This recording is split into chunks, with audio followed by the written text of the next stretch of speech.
Namaskar. Good morning, friends. This is Dr. Amit Khandelwal, working as Director and Head of the Department of Cardiology, PIMS Hospital, Udaipur, and also working at my own clinic, Sparsh Heart Care, Udaipur. Well, today is 29th of September, which is being observed as World Heart Day across the globe. विश्व हृदय दिवस के उपलक्ष्य में मैं आप सभी को शुभकामनाएं प्रेषित करता हूं और कामना करता हूं कि आप सभी का हृदय और पूरा स्वास्थ्य अच्छे से रहे। Well, on this day I am having a couple of messages for all of you. One is considering the current scenario of the heart diseases, and secondly the current critical timings of COVID pandemic. Regarding the cardiovascular or heart disease, they are considered to be the number one killer disease across the globe. मृत्यु का सबसे बड़ा कारण है विश्व में.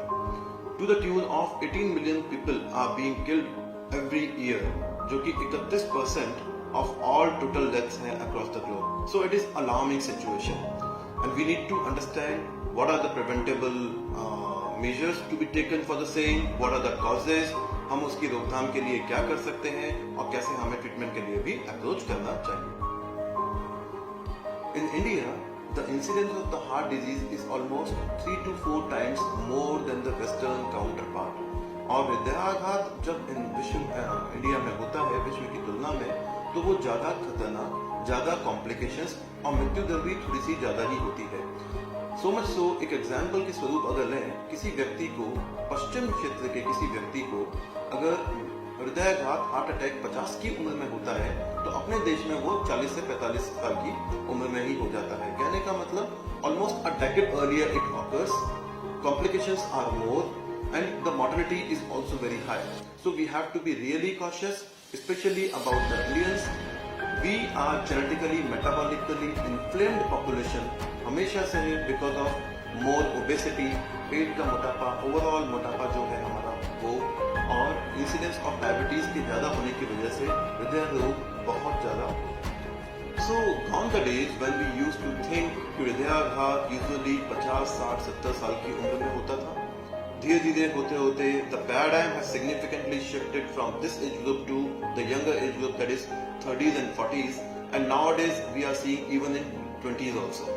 The youngest patient of mine is almost 20 years of age of Udaipur city, and it is very alarming situation when the youth of the nation, जो कि राष्ट्र के अच्छे निर्माण में सहयोग देते हैं, वही अगर affected होगा, so the entire society or the nation is going to be affected. We need to really react to that in an alarming fashion. So what are the factors which are responsible for the same, for the cardiovascular disorders? There are 5 or 6 major factors which we need to understand, and they are very common. We all know about it, like hypertension, high BP होना, diabetes, sugar की बीमारी, मधुमेह होना, high cholesterol levels. We need to understand there are different types of cholesterol. Good cholesterol must be high, bad cholesterol must be low. Smoking in any of the forms, चाहे वो nicotine किसी भी form में हो, चाहे वो तंबाकू की फॉर्म में हो या बीड़ी या सिगरेट की फॉर्म में हो, is very dangerous to our heart and overall cardiovascular health. There are factors like dyslipidemia, high cholesterol होना. और अगर ये सारी चीजों के अलावा में एक इम्पॉर्टेंट फैक्टर और है जिसको हम जेनेटिक और हेरिडिटरी फैक्टर्स बोलते हैं. What is the meaning of that? अगर परिवार में किसी को, आपके दोनों माता पिता में से अगर एक को डिसऑर्डर है, एक को डिजीज है, तो आने के चांसेस बच्चों में 15 से 20% रहते हैं. और अगर दोनों पेरेंट्स को डिजीज है तो ये डबल होकर के 30 से 40% हो जाते हैं. So we need to understand about that. These are the common factors which we need to understand. Sedentary lifestyle, बहुत ज्यादा शारीरिक निष्क्रियता होना. So these are the factors.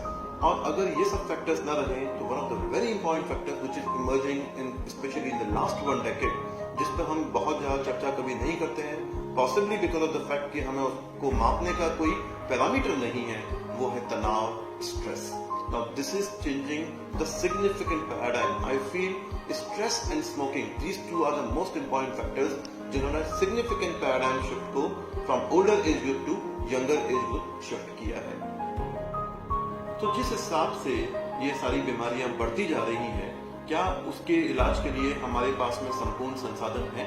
क्या हमारे पास में डू वी हैव इनफ और sufficient resources? No, actually speaking no. चाहे वो इलाज एंजियोग्राफी, एंजियोप्लास्टी, बाईपास सर्जरी के रूप में हो, we are definitely across the globe, it's not only about India, but across the globe we are deficient in resources. So what next? The focus should be on prevention of the disorders. क्या ऐसी चीजें किया जाए जिससे कि हमें ये हृदय रोग नहीं हो, और अगर हो भी तो माइल्ड फॉर्म में हो. So very few small tips. Number 1, look before you eat. जो भी खाएं उसे देखें, उसे समझें कि क्या खा रहे हैं. फ्रूट्स और सब्जियों की मात्रा बढ़ा दें. फ्राइड फूड का सेवन कम करें. नमक का सेवन थोड़ा सा कम कर दें. These are the small things which we need to understand. We need to exercise. Now when we say about exercise, what should be the choice of the exercise? Choice of the exercise should be like isotonic और aerobic exercises को ज्यादा करें. For example, brisk running, walking, cycling, swimming. These are the small steps which will be making significant differences. You have to quit smoking.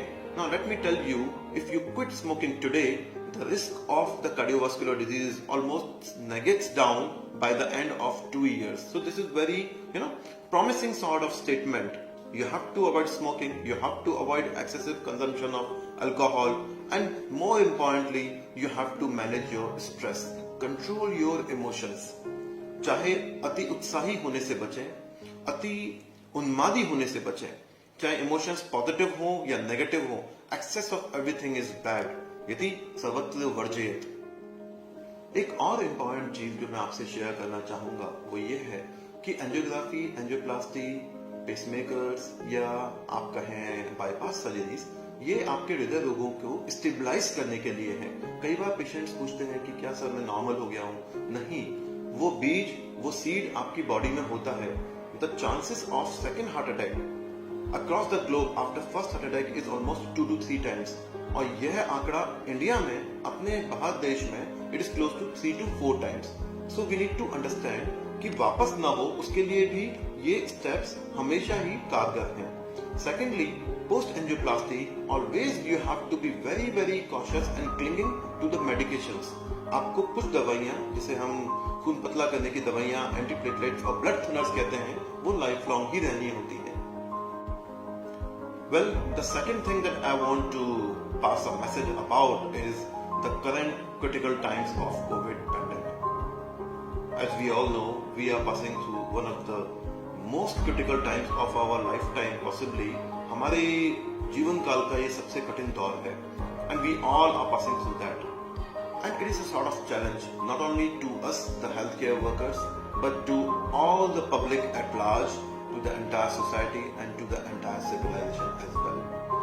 No matter how we have been boasting ourselves of the so-called fourth industrial revolution, for example, we call about artificial intelligence, network programs, and robotics as well, but we have been truly cornered and flat-footed by the current COVID-19 pandemic.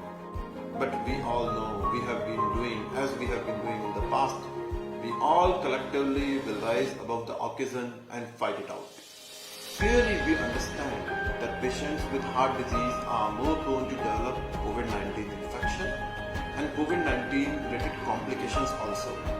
ज़्यादा जटिलताएं हृदय रोगों को COVID-19 की होती हैं और उनके ही एडमिशंस ज़्यादा होते हैं into the ICU, requiring the mechanical ventilator, requiring the oxygen therapy, and आंकड़े बताते हैं कि मृत्यु दर भी COVID-19 इन्फेक्शन की वजह से उन्हीं लोगों में ज्यादा है जिनमें पहले कोमॉर्बिडिटीज हैं, जैसे हाई ब्लड प्रेशर, डायबिटीज, अधिक उम्र.